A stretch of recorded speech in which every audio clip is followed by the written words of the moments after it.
rebirth into suffering.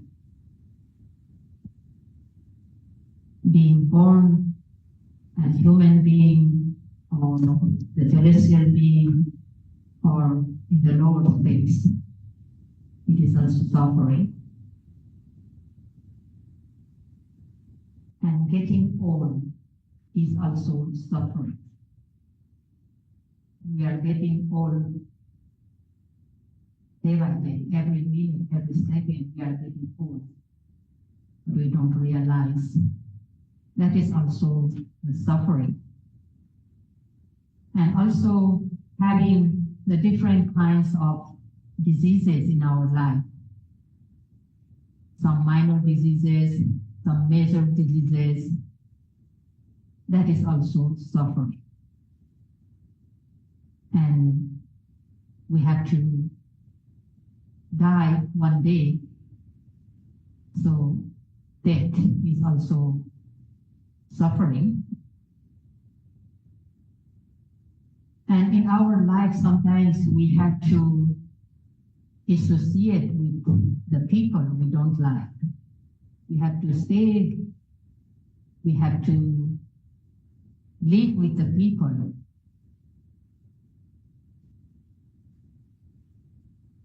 we don't like, the dislike people. And that is also a kind of suffering. And sometimes we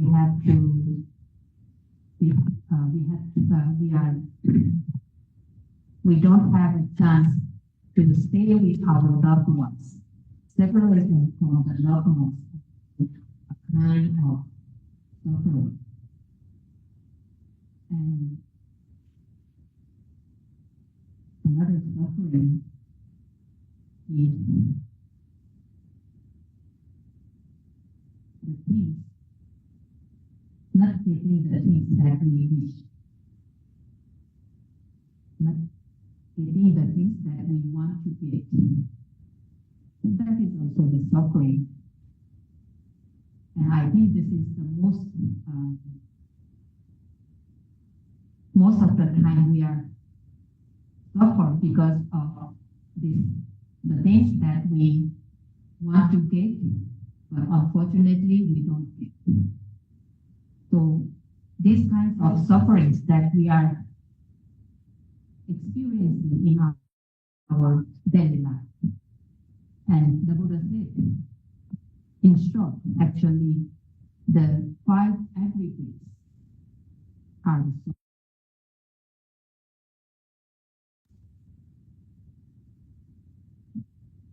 Mind and matter, actually. Having this mind and the body. So that is the suffering. So we are here to practice the Vipassana meditation in order to get rid of all those sufferings.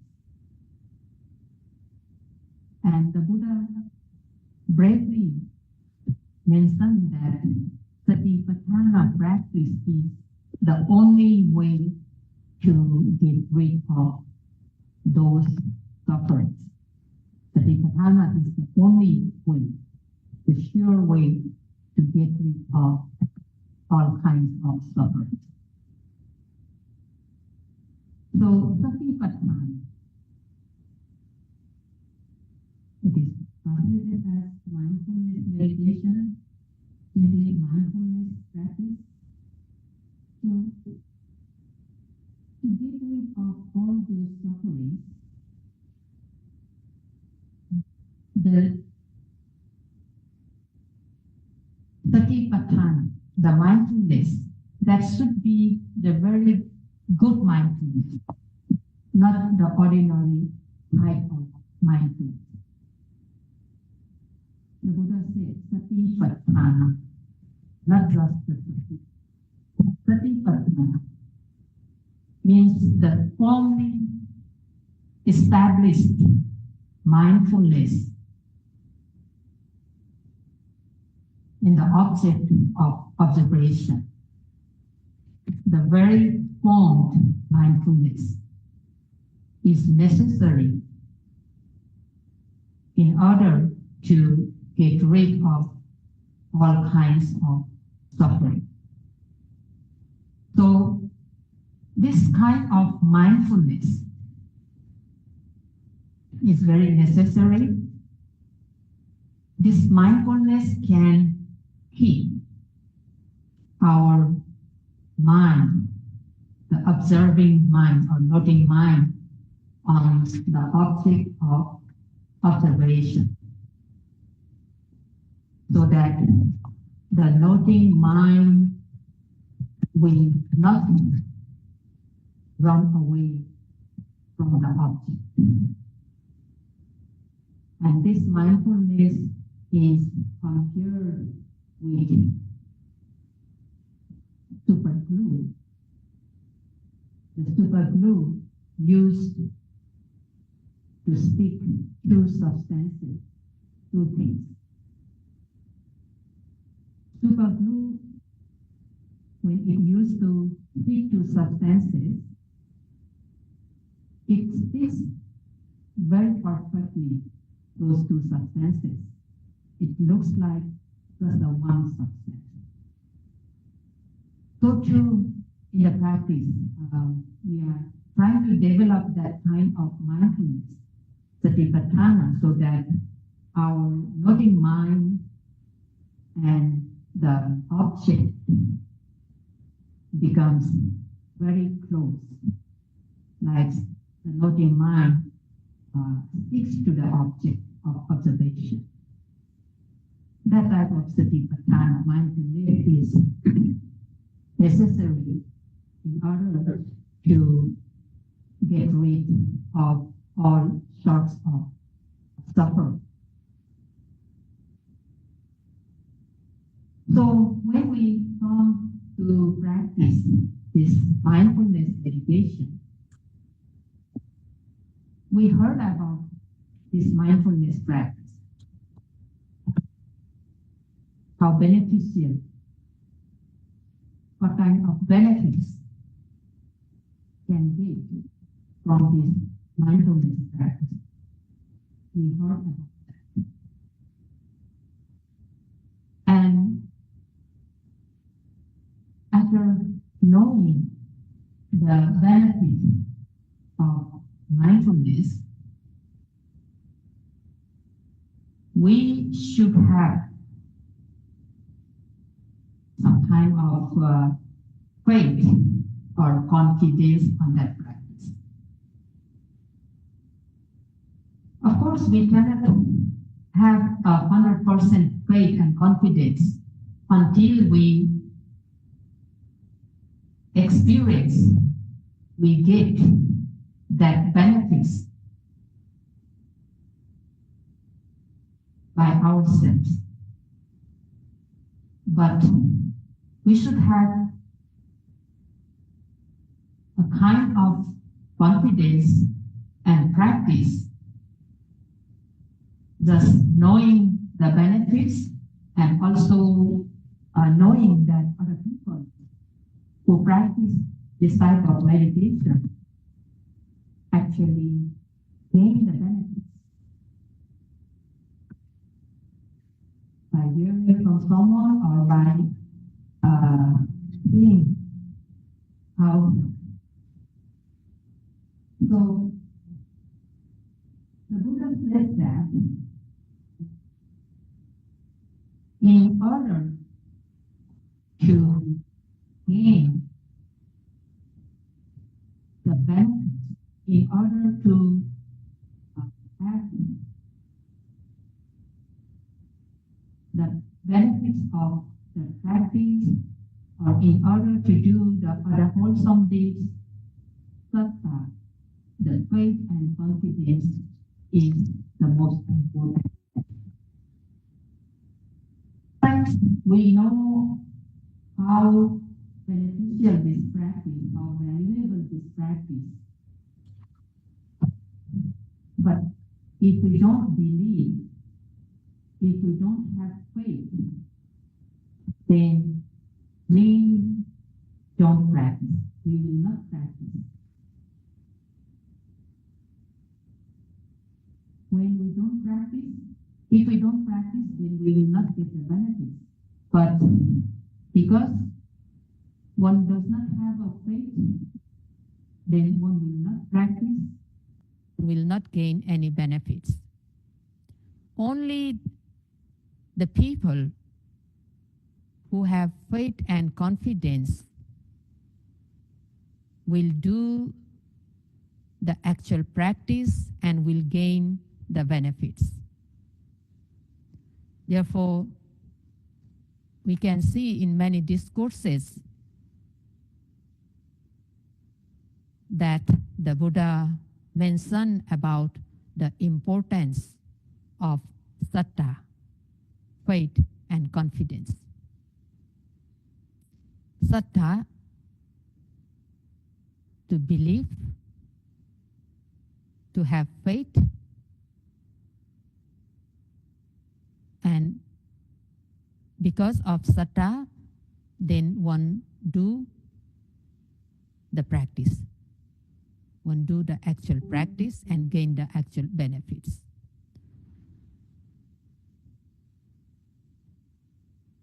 Just now we say we are here to do the mindfulness meditation in order to liberate from all sorts of suffering. The Buddha also said, Sattaya tarati ogang, means through saddha, faith and confidence, one can overcome the flood of sufferings. When he was asked by one Deva, Alavaka, how can one overcome the flood of sufferings? The Buddha replied that through the saddha, through the faith and confidence. And this faith and confidence is compared with the hand. For example, there are many valuable things in front of us, many valuable jewelries in front of us. But if we do not have our hand, then we will not be able to collect those valuable things. We will not be able to get anything. If we have hand, we can take anything we want. So too, if one has saddha, faith and confidence, one can do different kinds of wholesome actions, different kinds of meritorious deeds for one's benefit, one's better life. Therefore, saddha is compared with the hands. And saddha, just now we said saddha, faith. This faith is, it can be divided into four types of saddha. Yeah? The first one is agama saddha, and this saddha actually belongs to the bodhisattva, the Buddha to be.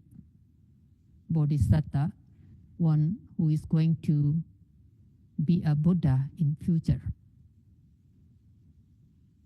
That saddha is agama saddha.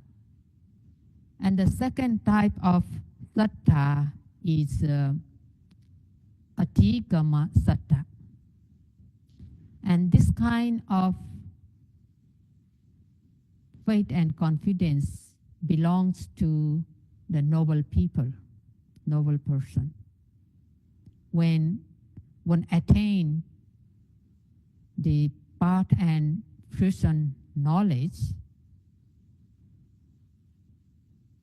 his or her saddha become very formed. So that type of saddha is adhikama saddha. The saddha, faith and confidence that belongs to the noble people. And the third type of saddha is okappana saddha. And this type of saddha we can gain through the practice. And this type of saddha is also very firm saddha, unshakable by the opposite dhammas, unshakable by the unwholesome dhammas. This is also very firm saddha. When we practice this meditation, mindfulness meditation, we develop insight knowledges stage by stage, and in one insight knowledge, our saddha becomes very firm, very strong saddha. So that is okappana saddha. This is very strong saddha. And the fourth type of saddha is pasada saddha. That is very weak saddha. Very weak. It just clarify the mind. But if we do not nurture this saddha, we lose it very easily. Pasada saddha. So among those four kinds of saddha, at the very beginning, we just need to have that fourth one, the pasada saddha. At least we should have that weak type of saddha, so that we can nurture this saddha through our practice, and it becomes the third type, okappana saddha.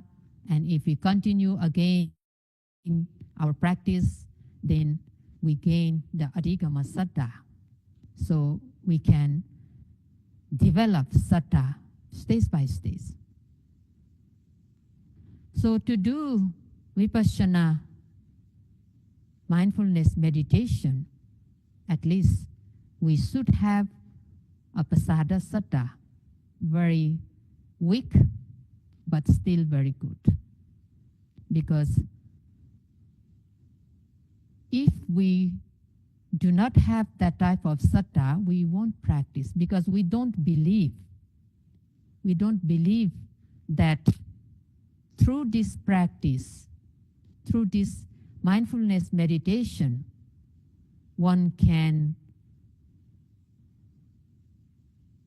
overcome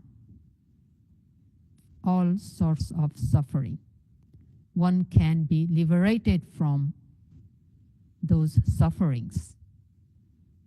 So it is very important to have at least the pasada saddha. And this kind of saddha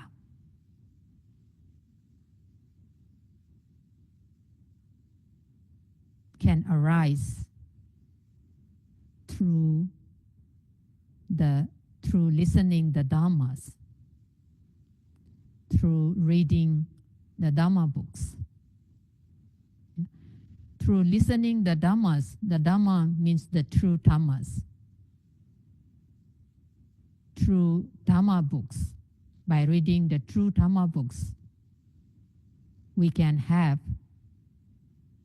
this kind of saddha. That's why it is said, if you want to have the saddha, faith and confidence, listen the Dhamma. Read the Dhamma books. Yeah? By listening, by reading the Dhamma, we can awake the saddha, faith and confidence. But that is not enough. That is not enough. We have to nurture it.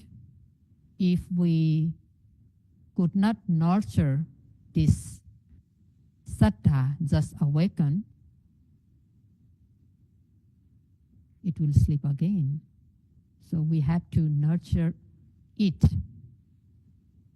And how can we nurture? We can nurture it through the practice, through the actual practice. So we are here to nurture the saddha, because the saddha is already awakened. That is why you all are here in this retreat. Yeah? Now we all have to nurture it through the actual practice. So this morning you already listened the instructions, the way of practice from Sayadaw. And now it's time to do the actual practice. But again, sometimes we can meet many,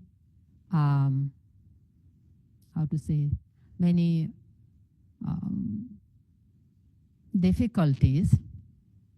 The most difficult part, I think, is we already gained the saddha by listening the Dhammas, the true Dhammas, and we are here to nurture it. But sometimes we might be having doubts. We might be having doubts in the practice. And that is the most difficult part, I think. Because the yogis, they came to the retreat to gain something, to achieve something from the practice. And sometimes some yogis, they have practiced different methods. They have read different kinds of books. So they have many questions in their mind. Many questions. Because they haven't practiced one method to certain level, one method very perfectly. They just try because they just want to know how is that method, how is this method looks like. So they have practice, but not to the perfect level. And they have read many books, the different books from the different people. And when they came to the practice, sometimes they have many questions in their mind. They have many doubts in their mind. So because of the faith and confidence in the practice, we come to the center to do the actual practice. It is very important to just follow the instructions when we are in the retreat. Because we want to know something. We want to gain something from the practice. So if we really want to gain, really want to experience something in the practice, then we have to follow the instructions perfectly. Yeah, we have to follow the instructions completely. Because just now we said the faith and confidence which was not nurtured by the actual practice yet, it is very weak, very fragile.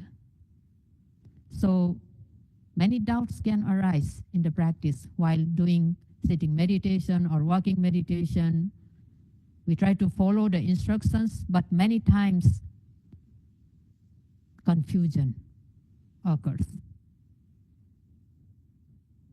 The instructions said like this. I heard this from the Dhamma talks. I heard this. I read this in the books, but the things not happening as I heard in the Dhamma talks, as I read in the books. So, although one thinks that he's noting, he's observing the objects, but the mindfulness is not there. He thinks that he's observing, he's noting, but actually the noting mind is not on the very object, because many things going in his mind, many things going in his mind, many confusion is there. Therefore, it's very important just to follow the instructions, as the instructions given here is to stay in the present moment, to stay in the present moment, not thinking about the past, not thinking about the future, but stay in the present moment. Whatever the objects occurring at that very moment, try to keep the noting mind on that very object, and the mindfulness will arise itself. Yeah? So when we are in the retreat, we have to remember our goal also, and we have to remind ourselves to stay in the present moment. Yeah? The present moment is the most important. If we cannot keep our mind, noting mind on that present object, the object that is arising at that very moment, we lose our mindfulness. And when we lose our mindfulness, we lose concentration and also the wisdom. So when we can keep our mind in the object occurring at that very moment, then mindfulness arises, so too the concentration, and we see the things as it is. So that we, in that way, we develop the knowledges. But instead of observing the presently arising objects, if we are having many doubts, if we are having many confusions, then although we are sitting for 1 hour, 2 hours, we won't see anything. We won't experience anything. And it's just like wasting the time. Yeah? We think, yeah, I can sit for 1 hour, 2 hours, but actually we won't gain anything if we are just having the doubt and confusion. Sometimes the doubt may arise because we haven't experienced anything yet.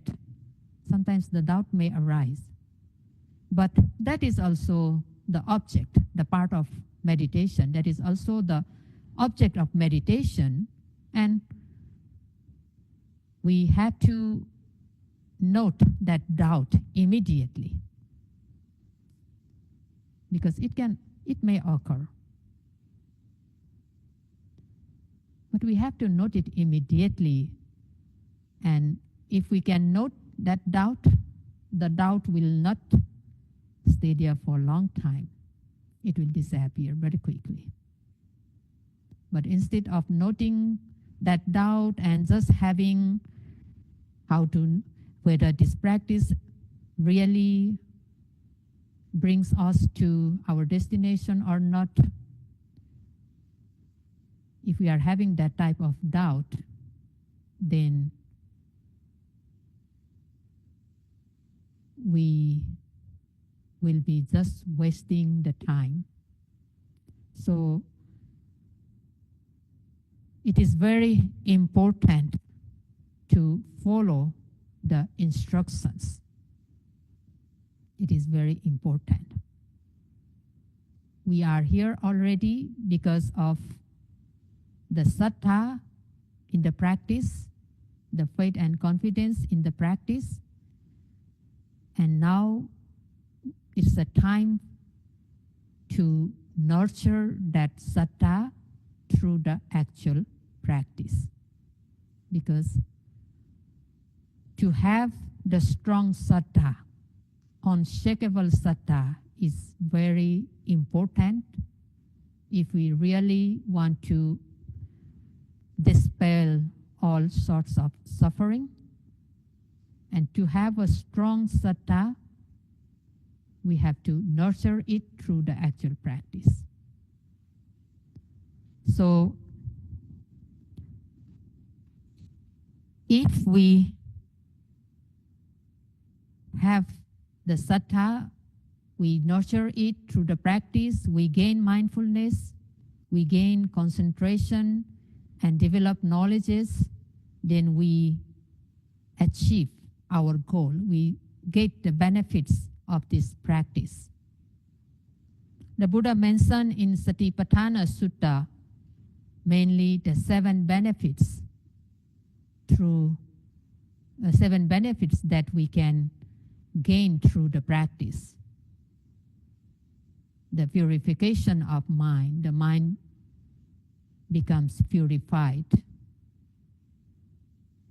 All the mental defilements will be dispelled through the practice.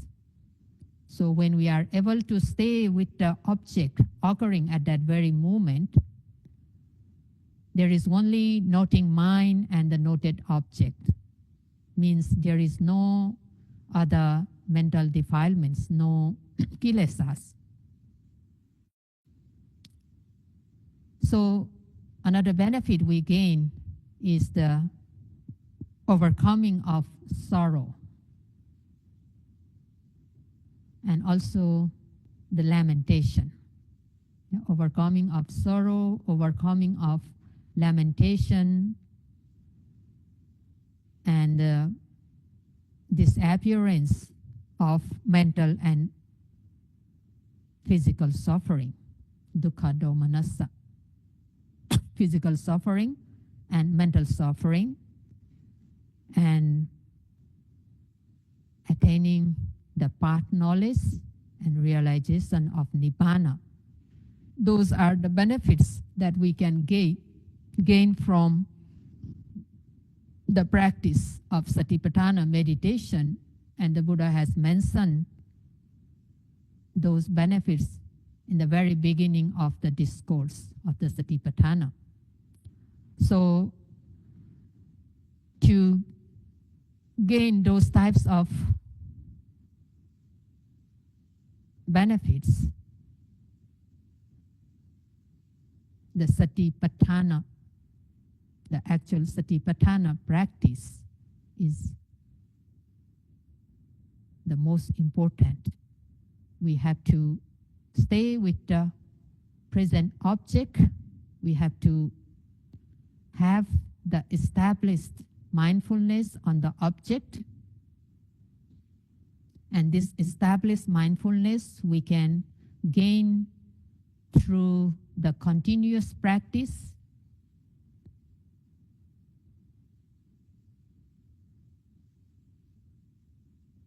At the same time, we will be nurturing the saddha, faith and confidence. And when the saddha, faith and confidence becomes stronger and stronger, then we will have a more desire in the practice, because we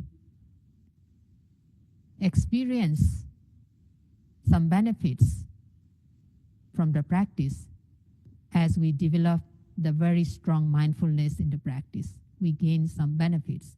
And when we experience some benefits, we want to have more benefits from the practice. And we will have a more desire for it, and we put more effort again, and we develop the mindfulness, concentration, and wisdom again. So that way we can have the benefits of the practice. And so the saddha, faith and confidence will become very strong, unshakable by the different unwholesome states, unwholesome mental states.